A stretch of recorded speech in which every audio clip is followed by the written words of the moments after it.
বন্ধুগণ, সকলকে শুভেচ্ছা ও ভালোবাসা জানিয়ে কবিতাঞ্জলিতে স্বরচিত কবিতা পাঠ করছি। এই কবিতাটির নাম নতুন বর্ষ আসে। দূর হতে শুনি যেন কার পদধ্বনি, যা কিছু জীর্ণ দীর্ণ জীবনের হলে অবসান। লক্ষ মানুষের হাহাকারে ভরা ধরণী, শুনিতে কি পাও না তার কন্দন ধ্বনি। শুধুই অত্যাচার আর অবিচারে ভরা ধরণী, এ ধরণী নয় রে অত্যাচারীর গড়া। কাঁদে শুধু কাঁদে অবহেলিত মানুষ যারা, চোখের জল আগুন হয়ে পড়বে যখন ধরায়। অত্যাচারীর খড়গ কৃপাণ চূর্ণ হবে প্রবল ঝড়ে।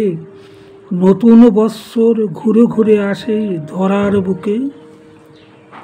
অত্যাচারীর পাপের পাহাড় জমে সারা বৎসর ধরে, এ প্রকৃতি সইবে না রে তোর অত্যাচার। ঝড় উঠেছে সামাল সামাল রব উঠেছে, এবার উড়বে চাল ভাঙবে ঘর প্রকৃতির নির্মম রোষে। কোথায় তুই থাকবি ওরে শক্ত বাঁধন দিয়ে, সবাই মিলে টানবে ওরে দেবে ফেলে আস্থা করে। একা একা রাজপ্রাসাদে আর কতদিন থাকবি ওরে, এ ধরনের আলো বাতাস জল তোদের ঘৃণা করে। নদী পুকুর যায় শুকায়ে, হয় না জল আকাশ থেকে, দূর হতে শুনি যেন কার পদধ্বনি।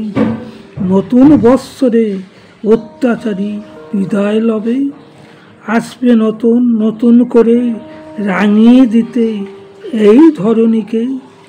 হবে বৃষ্টি ফুটবে ফুল বসুন্ধরার দিকে দিকে, ধন ধান্য হবে পূর্ণ অত্যাচারী বিদায় লবে।